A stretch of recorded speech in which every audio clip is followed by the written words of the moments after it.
Namaste students, welcome back. Today we are going to see the grammar part of 9th standard. आज हम 9वीं कक्षा के व्याकरण भाग देखेंगे.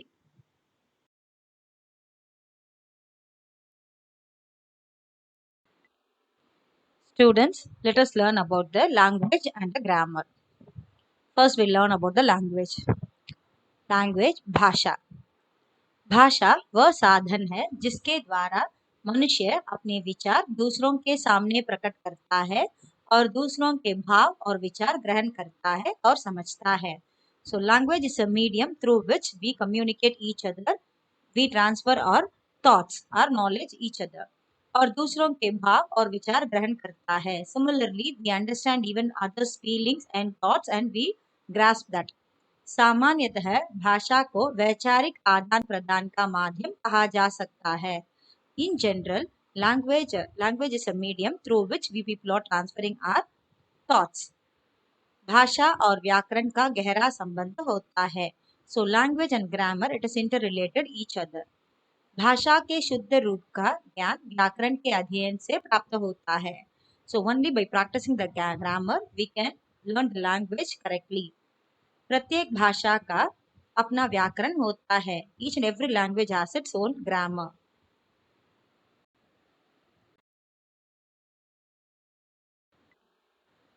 Students, we can express our thoughts by writing or by speaking orally. भाषा के मुख्यतः दो रूप होते हैं. पहले मौखिक भाषा. मौखिक भाषा क्या है? बोलकर अपने विचार को प्रकट करने को मौखिक भाषा कहते हैं. If you express your thoughts by saying, it is called as मौखिक भाषा और verbal और oral language. लिखित भाषा क्या है? लिखकर बात को प्रकट करने को लिखित भाषा कहते हैं. So if you express your thoughts by writing, in way of writing, it is called as लिखित भाषा.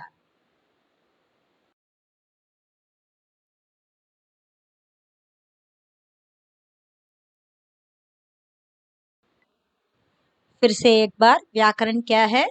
व्याकरण वह शास्त्र जिससे भाषा के शुद्ध रूप और उसके प्रयोग का ज्ञान होता है, उसे व्याकरण कहते हैं. Now let us learn about the script, लिपि. किसी भी भाषा के लिखने की तरीके को लिपि कहते हैं. भाषा के लिखने के तरीके को लिपि कहते हैं. The written method of language is called as लिपि, called as script. विश्व की समस्त भाषाओं की अपनी अपनी लिपि है. All the languages has its own script.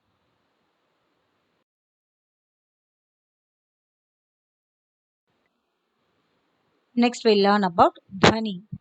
ध्वनि is nothing but the sound. ध्वनि एक प्रकार का कंपन है जो हमारे कानों पे सुनाई पड़ती है. मुख्य रूप से उन कंपनों को ही ध्वनि कहते हैं जो मानव के कान से सुनाई पड़ती है. ध्वनि is nothing but the sound, it's a vibration which is audible to our ears.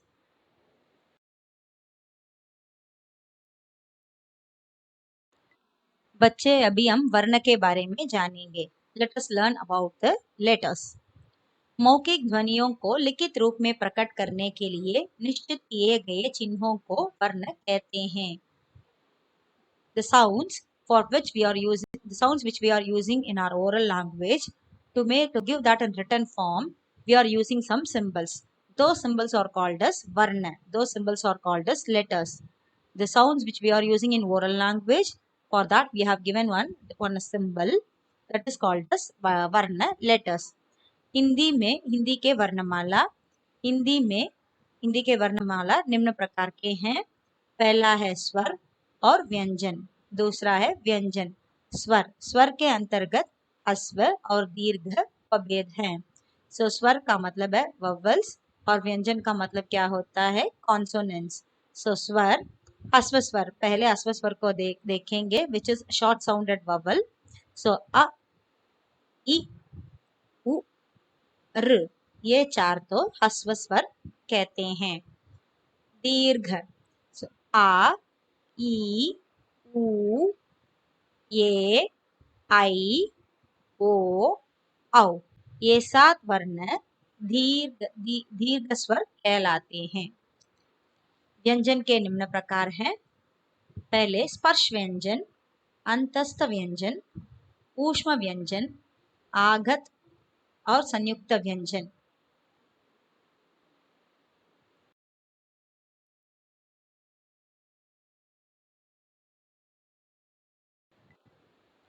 वर्णों के उच्चारण करते समय अंदर से आती हुई श्वास मुख के अव्यय विशेष से टकराती है और उस स्थान को झंकृत करती हुई निकल जाती है।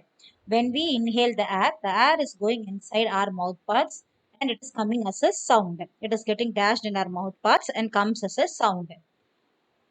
गले से ध्वनि चलती है और मुख तक आते आते वह किसी भीतर के ही स्थान से टकरा कर रुक जाती है जहां वह ध्वनि पूर्ण हो जाती है। वह स्थान जहां ध्वनि पूर्णता को प्राप्त करती है उच्चारण स्थान कहलाता है। The sound where it is getting the full form, where it is stopping in the correct form, that is called as उच्चारण स्थान in Hindi. उच्चारण स्थानों के अनुसार इनके वर्ग इस प्रकार के हैं। ध्वनि के वर्ग इस प्रकार के हैं। पहले का वर्ग, व्यंजनों के का वर्ग, क, ख, ग, घ, ङ। उच्चारण स्थान के अनुसार ये इनका उच्चारण तो कंठ से आता है, कंठ से निकलता है, इसलिए इन वर्णों का नाम कंठ्य। च वर्ग, च, छ, ज, झ, ङ। इसे तालु, इसका उच्चारण स्थान तो तालु है, सो इन वर्णों का नाम है तालव्य। ट वर्ग, त, ठ, ड, ढ, ण। उच्चारण स्थान है मूर्धा, मूर्धन्य कहते हैं। ट वर्ग, त, थ, द, ध, न। इसका उच्चारण स्थान है दांत, इसलिए इन वर्णों का नाम है दंत्य, दंत्य व्यंजन कहलाता है। पा वर्ग, पा, फ, ब, भ, म।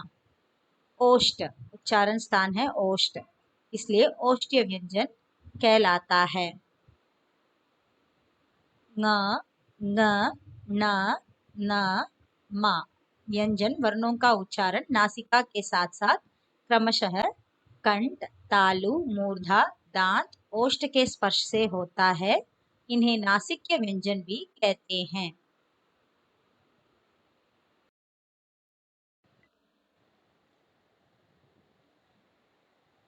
उच्चारण स्थान मुख्य रूप से 6 होते हैं। कंठ, तालु, मूर्धा, दंत, ओष्ठ और नासिका। समस्त वर्णों को इन्हीं उच्चारण स्थानों में बांटा जाता है अथवा दो उच्चारण स्थान आपस में मिल भी सकते हैं और कोई वर्ण एक से अधिक उच्चारण स्थानों में बोला जा सकता है। The meaning is totally 6 parts are there to pronounce each and every sound. The entire alphabets are divided according to the pronunciation part in our mouth. Sometimes we use 2 parts in our mouth to speak a letter, to give a sound of any letter also.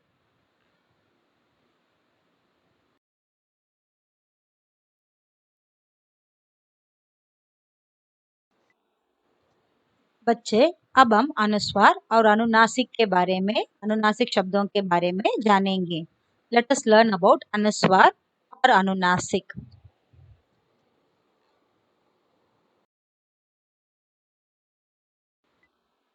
अनुस्वार और अनुनासिक। पहले अनुस्वार देखेंगे।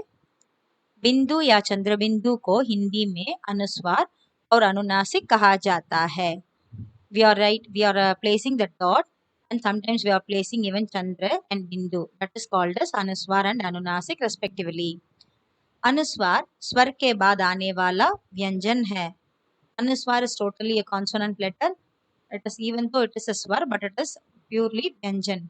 अनुस्वार स्वर के बाद आने वाला व्यंजन है। So we are mentioning the dot, for that only the name is called as anuswar. So totally it is the consonant letter. इसकी ध्वनि नाक से निकलती है। So the sound is coming through the nose. For this letter, for anuswar, the sound comes from the nose. Now we will see about the अनुनासिक. अनुनासिक स्वरों के उच्चारण में मुंह से अधिक तथा नाक से बहुत कम सांस निकलती है. अनुनासिक is a purely is a vowel. So यहाँ उच्चारण करते समय मुंह से अधिक तथा नाक से बहुत कम सांस निकलती है. श्वास जो we are inhaling the air, that air, it is coming more in mouth comparatively nose. इन स्वरों पर चंद्र बिंदु का प्रयोग होता है जो कि शिरोरेखा के ऊपर लगता है.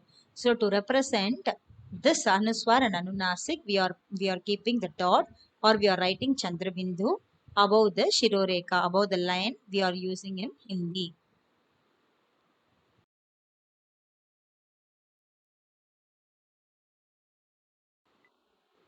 अनुस्वार और अनुनासिक में अंतर क्या है अभी जानेंगे.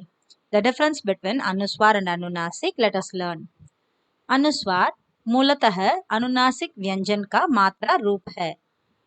इसे बोलते समय श्वास वायु नाक से बाहर निकलती है. उदाहरण से हंस, घंटी, चंपा, शंख आदि. So अनुनासिक is a व्यंजन only. So when we speak, the air it comes through our nose. अनुनासिक मूलतः स्वर होते हैं. So अनुस्वार is a consonant and अनुनासिक is a vowel. अनुनासिक मूलतः स्वर होते हैं. इनका उच्चारण मुख और नासिका दोनों से होते हैं. We pronounce अनुनासिक letters through our mouth and nose together. उदाहरण के लिए आंख, हसमुख, संभाल, सवार. So when we pronounce these letters, we are using even our mouth and the nose together.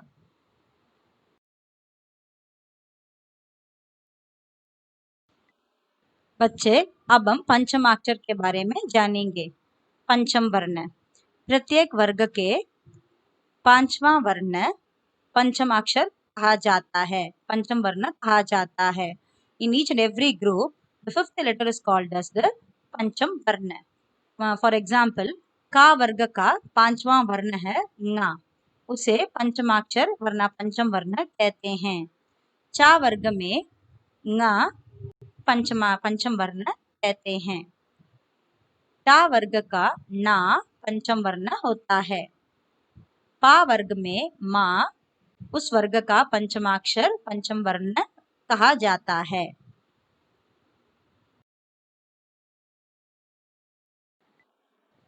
Hindi में अनुस्वार को बिंदु रूप में लिखा जाता है. In Hindi, this अनुस्वार is written as a dot and the symbol of dot. फिर भी इनका उच्चारण भिन्न भिन्न होता है. Even then the sounds are differently pronounced. का वर्ग से पहले इसका उच्चारण इंग के रूप में, चा वर्ग के पहले इंज के रूप में, टा वर्ग से पहले इंड के रूप में और ता वर्ग से पहले इन के रूप में, पा वर्ग से पहले इम के रूप में इसका उच्चारण किया जाता है. सो अनुस्वार इज प्रोनाउंस्ड एज इंग, गंगा. सो गा वर्ग के पहले इंग का रूप ले लेता है. टा वर्ग के पहले इन, घंटा, वैसे इसका रूप आता है. ता वर्ग के पहले इसका रूप ना होता है, इन जैसा होता है, जैसे दंत, अंत. पा वर्ग के पहले इम का रूप ले लेता है, जैसे चंपा, अंबर आदि.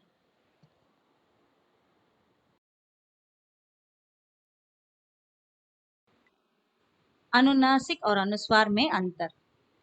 अनुनासिक और अनुस्वार में मूल अंतर यह है कि अनुनासिक स्वर है जबकि अनुस्वार मूलतः व्यंजन है. अनुनासिक स्वर इज अ टोटली ववल बट अनुस्वार इज अ व्यंजन, इज अ कॉन्सोनेंट. व्यंजन क्या होता है? जिन ध्वनियों के उच्चारण में श्वास वायु मुख के किसी भाग से टकराकर बाहर आती हो उन्हें व्यंजन कहते हैं. अयोगवाह. अनुस्वार और विसर्ग ऐसी ध्वनियां हैं जिन्हें न स्वरों में रखा जाता है और न व्यंजनों में. सो अनुस्वार and visarga, it's neither a consonant nor a vowel. इनकी स्थिति स्वर और व्यंजनों के बीच की है. इनका उच्चारण आ आदि किसी स्वर के बिना नहीं हो सकता. So ayogva, so it is cannot be pronounced without any letter, without any vowels. तो हिंदी में 11 स्वर होते हैं. इसके अलावा अनुस्वार और अनुनासिक तथा विसर्ग ध्वनियां भी है. इसे भी हम लिखते हैं. यह ध्यातव्य रहे कि उपरोक्त तीनों ध्वनियां स्वर नहीं हैं. सो अनुनासिक, अनुस्वार और विसर्ग, ये तीनों तो ध्वनियां स्वर की नहीं है, बल्कि इसे अयोगवा कहते हैं.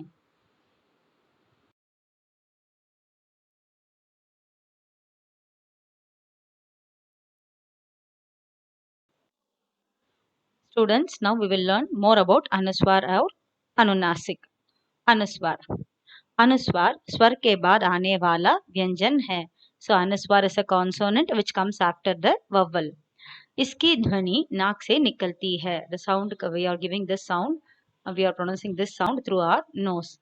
हिंदी भाषा में बिंदु अनुस्वार का प्रयोग विभिन्न जगह पर होता है. So in language Hindi, we are using this as the form of dot. We are representing in the form of dot. हम जानेंगे कि कब और क्यों इनका प्रयोग किया जाता है. When and where we are using this, let us learn. पंचम वर्णों के स्थान पर, the fifth letter of each and every consonant we are representing only in the form of dot, that is called as अनुस्वार. So पंचम वर्णों के स्थान पर कैसे इसका उपयोग करते हैं अभी देखेंगे. अनुस्वार. अनुस्वार का प्रयोग पंचम वर्ण के स्थान पर किया जाता है, जैसे गंगा, चंचल, झंडा, गंदा, कंपन आदि.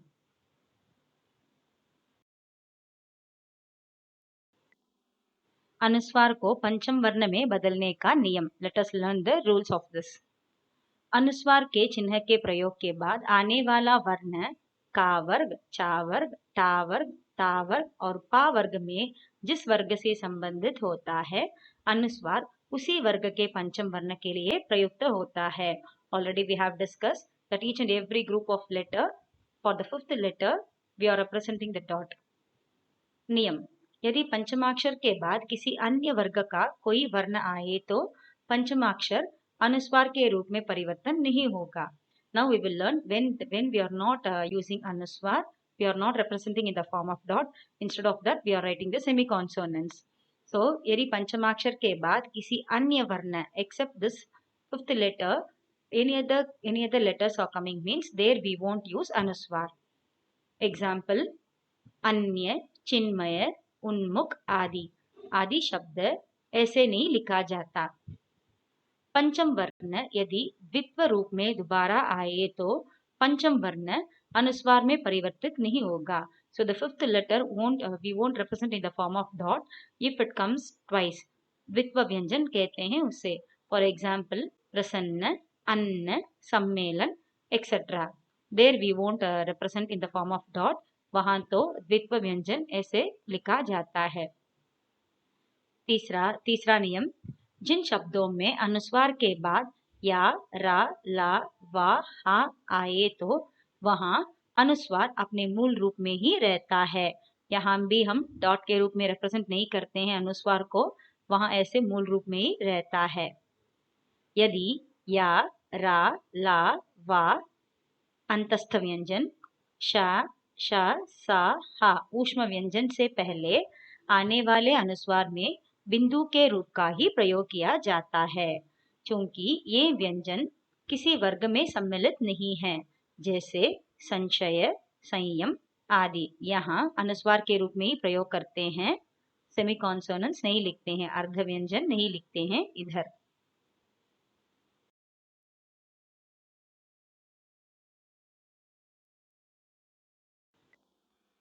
अनुनासिक. अनुनासिक स्वरों के उच्चारण में मुंह से अधिक तथा नाक से बहुत कम सांस निकलती है. इन स्वरों पर चंद्रबिंदु का प्रयोग होता है, जो कि शिरोरेखा के ऊपर लगता है, जैसे आंख, माँ, गांव आदि. Students, already you know अनुनासिक स्वर we are pronouncing more than by mouth, less by nose. अनुनासिक के स्थान पर बिंदु का प्रयोग. Let us learn where we are representing even अनुनासिक स्वर अनुनासिक as dot. The exception. जब शिरोरेखा के ऊपर स्वर की मात्रा लगी हो तो तब सुविधा के लिए चंद्र बिंदु के स्थान पर बिंदु का प्रयोग करते हैं. So for our convenience, we are representing चंद्र बिंदु in the form of dot. मात्रा वाले शब्दों के ऊपर सुविधा के लिए चंद्र बिंदु नहीं लगाते हैं, उस जगह पर बिंदु ही लगाते हैं.